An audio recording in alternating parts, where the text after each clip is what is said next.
This here is the new Chery Omoda E5. This is an all-electric version of the now very popular Omoda 5 SUV. This has just been launched in Malaysia at a frankly unbelievably low price of 147,000 ringgit, making it over 20,000 ringgit cheaper than its main competition. So here's our review of it and see how it compares against its key rival, the BYD Atto 3. Let's go.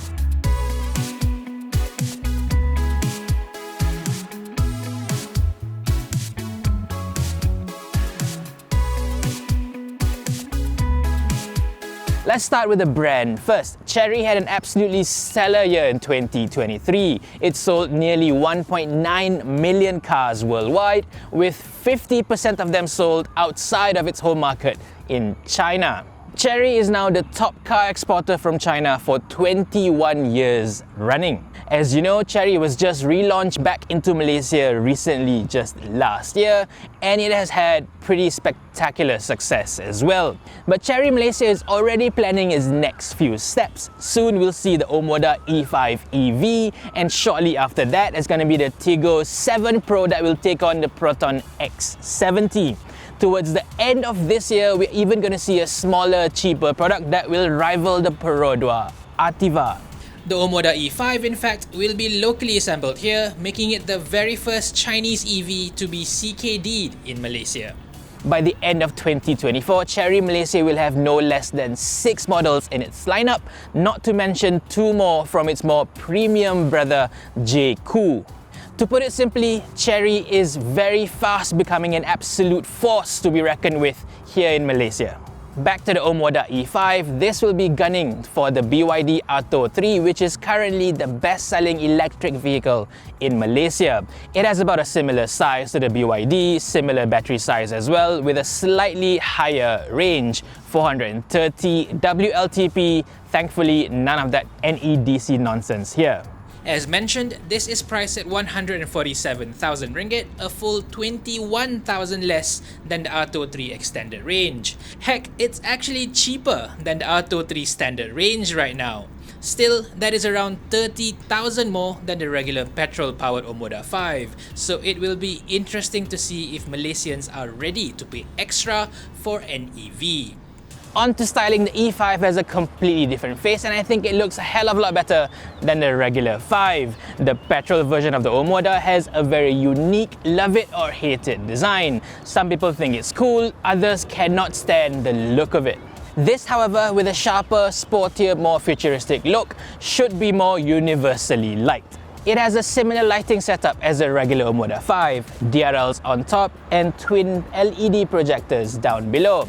But at the same time, it also has the same under-tired look as the regular petrol version. From the front especially, the wheels look like they are buried too deep within the body. I think it looks a little bit weird. Does this bother you as much as it does me? Do let me know in the comments below.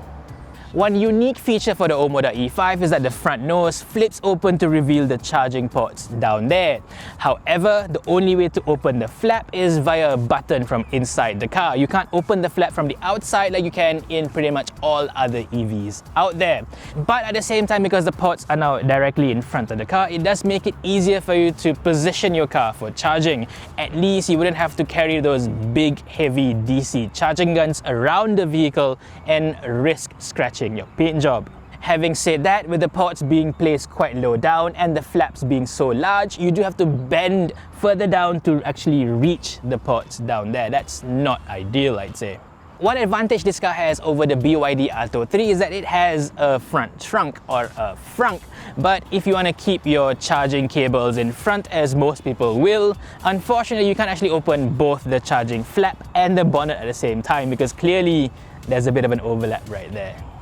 From the side, the Omoda E5 runs these 18-inch alloy wheels with plastic aero covers.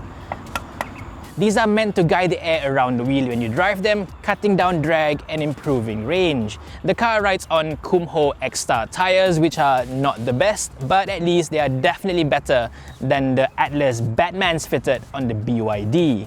In terms of overall length, the Omoda E5 is actually very close to the Atto 3, but while the BYD is built on a dedicated EV platform, this actually shares the same base platform as the regular petrol Omoda 5. The wheelbase, in fact, is nearly a full 100mm shorter than on the BYD, impacting the rear interior space, which I'll show you in a bit.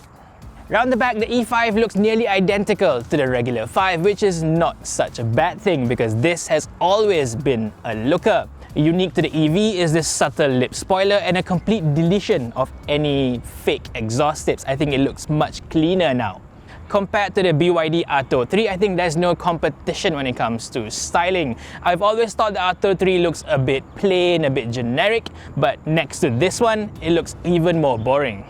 If you buy your cars based on looks alone, to me, this looks much better. Except for one thing though, because the rear bumper sits so high up, you can very clearly see the rear suspension and even the battery pack down there. That's not very nice.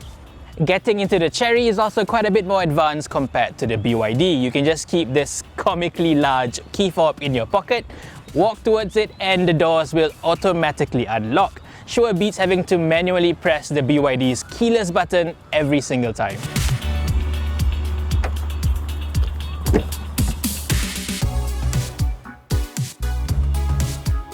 And once inside, it gets even better. There's no push start button to speak of. Just press the brake and then use the Mercedes or Tesla style gear selector and off you go. Once you're done, just put it in park, open the door, walk away, and the car will automatically shut itself off and lock the doors. The experience as a whole is just so seamless, it makes the BYD feel ancient in comparison. In terms of design though, while the exterior of the car looks very close to the regular Omoda 5, the interior feels completely different. Here it takes a lot of elements from the bigger, more expensive Tiggo 8 Pro instead. The Mercedes-Benz inspired door cards, the window controls, these fake wood panels, they're all taken directly from the Tiggo 8 Pro. This all makes the interior feel much more premium and more expensive, which will fit its higher price range as well. In terms of quality, everything holds up too. The tops of the dashboards are all nice and soft. There's more soft padding down here, and even further down, everything is wrapped nicely in nicely textured plastics. This to me is a match to the BYD Atto 3's fantastic interior quality. Also similar is the blue and white color scheme of this interior, but one thing that's better here compared to the BYD is that the base of the seats uses the darker shade instead of being full white. I think more Malaysians are going to be more accepting of that rather than having a full white seat. The front seats, by the way, are also ventilated, which is a one-up over the Atto 3. Other advantages over the very popular BYD include the much larger instrument cluster in front of the driver, wireless Apple CarPlay and Android Auto, branded Sony speakers, and this set of cameras that are constantly monitoring the driver as you drive along. This is similar to the system found in a much more expensive Smart #1. But as usual, nothing is perfect. This wood trim, for instance, if you look up close, they look incredibly fake. I'm not a fan at all. And then there is the sunroof. Not only is it just a small front sunroof instead of a full glass roof like in the BYD Atto 3, the sunshade is fully manual and it feels fairly cheap as well. And when you open it, it only opens up about halfway. This is practically useless. It's pretty much just checking off a checkbox. Does it have a sunroof? Yeah, sure. Does it open? Of course. And then you also have the lazy left to right hand drive conversion. The USB port to power your dash cam is still on the wrong side of the driver. And then on the far right over here, you've got controls for brightness and volume embedded within the backboard of the screen. This is just plain weird because you have the exact same audio controls on the steering wheel on the same side. Why? This though, I really like. The vanity mirrors for the front passenger uses this Tesla style flap, but better yet, you can even choose different colors for the light. You can use warm or cool. That is really nice. The screen itself is fairly easy to use. Of course, it doesn't rotate around like the one in the BYD, but it is more than big enough. The controls are also well designed. You can find everything you need within easy reach. Plus, it has full wireless Apple CarPlay and it works quite fast with very minimal lag. However, with CarPlay on, you do have one extra step to do to access all the aircon controls. You have to swipe up from the bottom before getting controls for the fan, temperature, and so on. That's not ideal, but it's not the worst I've seen either.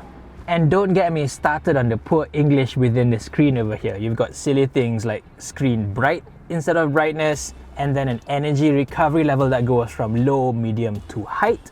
And my absolute favorite, you know, the fancy keyless thing that I mentioned earlier, in the screen it's called near to unlock, far to lock. Seriously?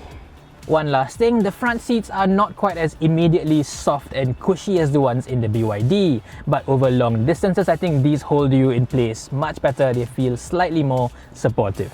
Back here, as you can see, it is quite tight even for me. For your reference, I am only 167 centimeters tall, and then the floor is also quite high, my knees up in the air with very little thigh support down here.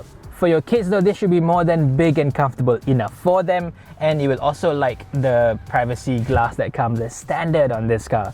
The rear side windows, including the back glass, are all tinted from factory. What's not so good is the single rear aircon vent back here, which can only direct air to one passenger at a time.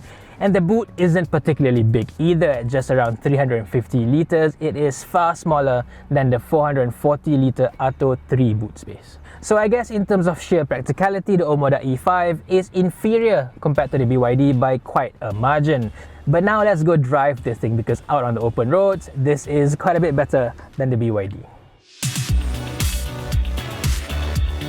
So driving the yet to be launched Chery Omoda E5 here in Malaysia. Let's start with the numbers first. There is a single electric motor powering the front wheels, and this alone offers 204 PS and 340 Newton meters of torque. The power figure is exactly the same as on its closest rival, the Atto 3, but the torque is a full 30 Newton meters more. 0 to 100 is claimed to be done in 7.6 seconds for this Chery. That is technically 0.3 seconds slower compared to the BYD, but when you drive the two cars back to back, this is the one that actually feels the quicker of the two.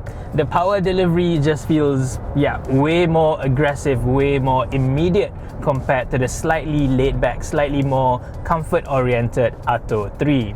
Now, the BYD isn't slow by any means. It is already quicker than most SUVs in the same price range and in the same size as well. But the Omoda E5 is just that little bit quicker, just that little bit more athletic when it comes to its power delivery. It doesn't even matter which driving mode you're on, whether you are driving in comfort, eco or sport, just a quick flick with the right foot and the car just jumps forward very rapidly, much more so than in the BYD Atto 3.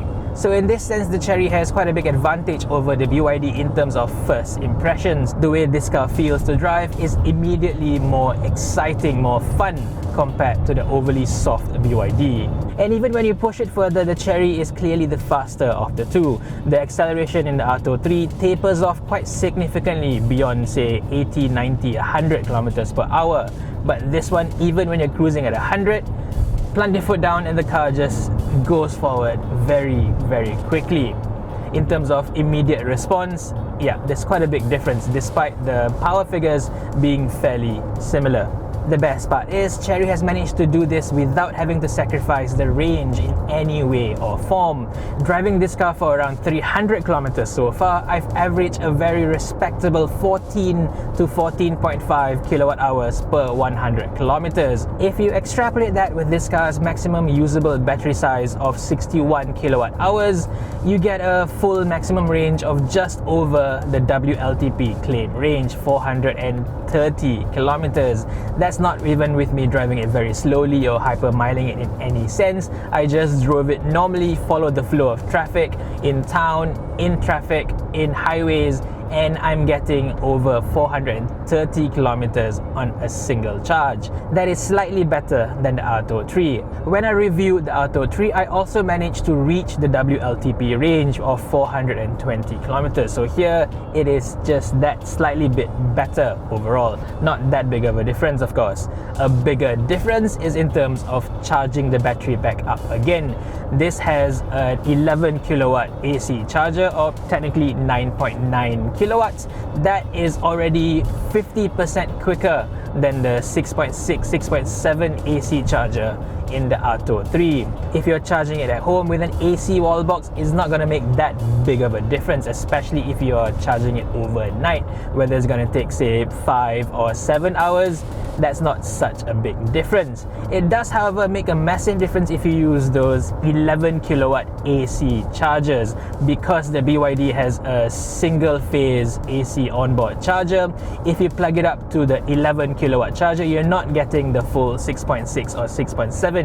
You will be getting 3.5. That is crawling speed. But with the Omoda 5, you'll be getting full 9.9. That's up to 3 times quicker than the BYD. With most public chargers in Malaysia, an 11 kilowatt AC charger will have a slightly higher price compared to a 7 kilowatt one. So with the Atto 3, if you use an 11 kilowatt charger, you'll be paying more and get far slower charging speeds. This solves all that issue altogether.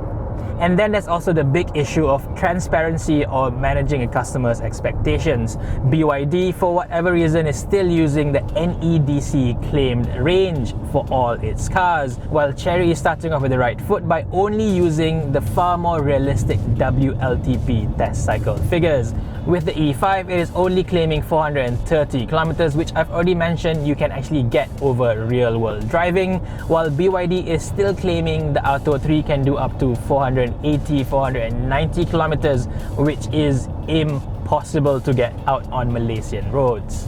One more thing that I find much better in the Chery compared to the BYD is the range indicator. Over here, the range indicator is actually very accurate. Depending on your current driving style and your current SOC, the figure given there is actually going to be very close to what you will get out in the real world, out in the open roads. Whereas in the BYD, it is far too optimistic. Even if you charge the car full, this car will say 430, 440, but in the BYD, it's going to say up to 500 kilometers. But it's never ever going to be able to reach that. I would much rather see a more realistic range indicator. It may be a smaller figure, but if it's more realistic, I'd rather take that over an over-optimistic number that you are never going to be able to get. Also, if you're worried that Chery isn't all that well known for its EVs, well, the battery pack is actually sourced from BYD. You are actually getting the exact same BYD Blade LFP batteries, which you can charge up to 100% every week. That is much better than, say, NMC batteries with most other EV brands. Now let's move on to ride and handling, where it is a bit of a mixed bag. As a whole, the Omoda E5, I would say, has a rather more continental feel to the way the suspension is tuned. It is definitely quite a bit stiffer compared to the Atto 3. So at lower speeds, through big speed bumps, big potholes, or city speeds, it is less comfortable compared to the Atto 3. But as the roads open up, as the speeds rise, this will feel far more stable compared to the slightly floaty BYD. Which of the two is the better choice? I think that will depend heavily on how you drive your car. If you drive mostly in town through city speeds, I think the BYD would be a better car, much more comfortable for you. But if you do a lot of highway driving, or you just prefer to drive at higher speeds overall, the Omoda 5 will feel like a much more confident, much more secure SUV. But that is not to say that the Omoda 5 is actually fun or exciting to drive at all, because it really isn't. The steering wheel, for instance, is still set up far too light and far too vague to give any sort of feedback or any form of excitement, and the way the steering wheel is mounted itself is a little bit weird. As you can see from that camera, it is angled in a way like in a van or in a lorry. So driving straight, I think it's fine, but once you start turning, the top half gets a bit too far, the bottom half gets a little bit too near to you. I think it's less comfortable driving this over long distances. If you're going to be taking a lot of corners in this car, this will soon feel very uncomfortable and a little bit tiring. But at the same time, I'm not gonna say the Omoda E5 is uncomfortable either. It is perfectly fine, it is very much acceptable. For sure it is stiffer and it rides busier compared to the Atto 3, but overall this is fine. It's not especially bouncy either. And in fact, on a full highway cruise, this to me feels far more stable, far more planted compared to the Atto 3, which can feel a bit floaty, a bit bouncy at times. For me, I would say this fits my driving style better than the BYD. But I do have one big issue with one aspect of this car's driving characteristics, which is the brakes. This has the usual EV dynamic brake feel where for the most part when you touch the brakes, it's actually just the regenerative braking slowing the car down. As you push it further, and then the physical brakes start to clamp on the brake discs. But as it is just so impossibly difficult to modulate the brakes to drive smoothly. As soon as you start to lift off from the throttle, the car slows down, but the initial biting point is too jarring, it is too apparent. If you have a passenger in the car, they will be constantly wondering why you are such a bad driver. This car offers multiple levels of brake regen, but even at the lowest position, even at the most mildest setting, it is a bit too abrupt. I cannot get used to this within the 5 days I've been driving it. And remember, I have an EV at home myself. I am an EV driver. This is not my first time driving an electric vehicle. If it's difficult for me to get used to this, it's gonna be even harder for most people, trust me. Next, let's move on to Refinement. In terms of tire noise, this car is actually very, very good. A lot better compared to the Atto 3. Perhaps it's all to do with the better tires fitted to this car compared to the, Atlas Batmans and Atto 3s, but it just feels very quiet in here as you drive along at 80, 90, even on the very coarse Putrajaya roads. One thing that's not so great, however, is the wind noise coming in. This car does have double glazing windows for the front, which is basically 2-layer glass that is designed to sort of filter out the wind noise coming into the cabin. But as you drive along, say above 110, there is quite a bit of wind noise coming in through the front windows, perhaps not the side. Perhaps the double glazing is indeed doing its job, but you still do get a lot of wind noise coming from the front of the cabin, much more so than in the BYD. That is definitely a big pity because in terms of road noise, this is a big improvement over the BYD.